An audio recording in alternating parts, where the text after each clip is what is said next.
Las familias monomarentales, bueno, las mamás que tienen que hacerse cargo absolutamente de todo, no solamente de las tareas del hogar, de los hijos, de la escuela, sino además el financiamiento. Y hablamos de, bueno, cómo es llevar adelante una familia sin que haya un padre, bueno, o alguien que pueda de alguna manera colaborar en la tarea cotidiana. Y lo analizamos ya con Leila Aidar. ¿Cómo estás, Ley? Bien, Benito, gracias.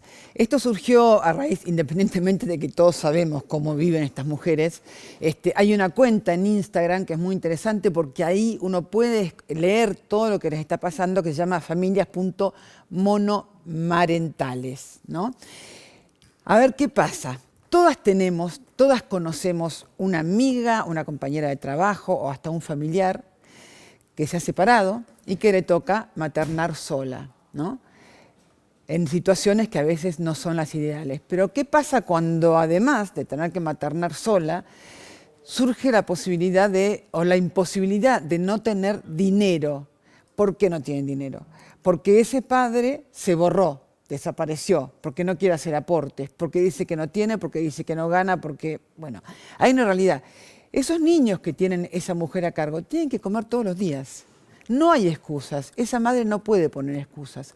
Entonces, ¿saben qué pasa? Terminan siendo maternidades estalladas, ahogadas, agobiadas. Sí, con una justicia muchas veces también ausente, ¿no? Exactamente, porque o con demoras en intervenir, que el chico ya cumplió 10, 12 años cuando se termina de resolver todo el entramado judicial. No tienen quien las ayude, porque a veces, miren, uno si lee ahí, dicen, bueno, el ANSES obviamente que da muchas ayudas, pero ¿qué pasa? A veces las ayudas las cobra el hombre y no le pasa el dinero a la mujer. Sí, o el padre tiene trabajo, entonces por ese tiene motivo... trabajo, entonces no la cobran. Claro.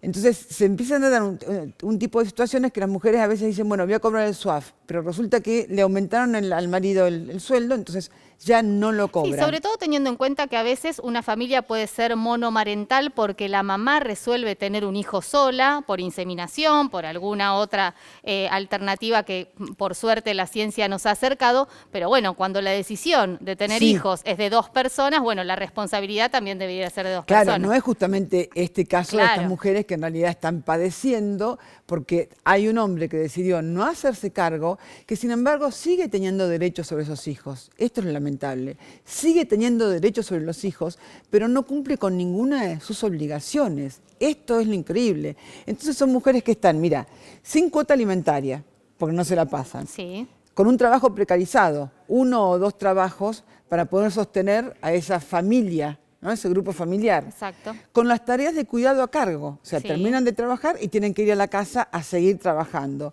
Y con una justicia que las abandona. Porque en el mejor de los casos, cuando estas mujeres pueden acceder a un abogado, porque para acceder a un abogado y hacer una demanda a ese padre, a ese marido que se fue, tenés que tener dinero primero. Sí, conocer tus derechos primero también, porque ese es otro tema. Muchas mujeres no están al tanto de que tienen derecho de ir a la justicia.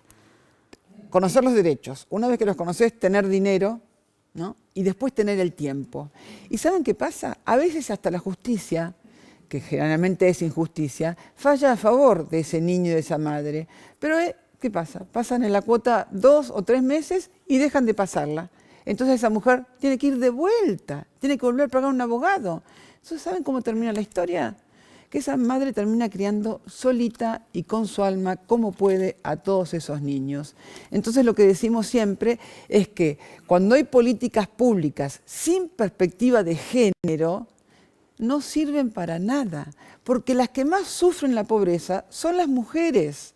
La pobreza está feminizada, esto es lo que hay que entender. Ayer hablábamos de las tareas de cuidado, bueno, justamente hay que cuidar a las que cuidan. Nosotros, sin embargo, hablamos con la ANSES, nos dieron una respuesta, nos dejaron un link que lo tenemos para que vean en qué casos puntualmente, para que se puedan informar, pueden o no pueden cobrar. Pero bueno, acá el problema está planteado. Es muy interesante la cuenta también, porque uno puede de alguna manera interactuar a través de las redes sociales, hacer alguna consulta a mujeres que ya han pasado por esa experiencia. Exactamente, y que te cuentan, bueno, que a veces no hay vuelta, ¿no? Y que están esperando que la justicia decida para poder acceder a algunos derechos y sin embargo, como la justicia es tan lenta, no pueden. Pero sí, mientras tanto los chicos crecen, ¿no? Porque a veces empezás una demanda cuando el chico tiene 3, 4 años y se resuelve cuando tiene 10, 11 o 12. Claro, en el medio Alguien le dio de comer a ese La chico, mujer ¿no? se hizo cargo. Exactamente. Hablamos de la Marcha del Orgullo, es mañana. Mañana la Marcha del Orgullo, la marcha número 31. La convocatoria empieza a las 11 de la mañana en Plaza de Mayo, pero la marcha va a ser puntualmente a las 15:30. La consigna es: la deuda es con nosotros, por una ley integral trans. Y ojalá podamos estar todos, todas, todes Todes. participando de la Marcha del Orgullo. Entonces, mañana en la ciudad de Buenos Aires, pero sabemos hay réplicas también en todo el país. Sí, en todo el país, por supuesto. Gracias, Ley. A vos.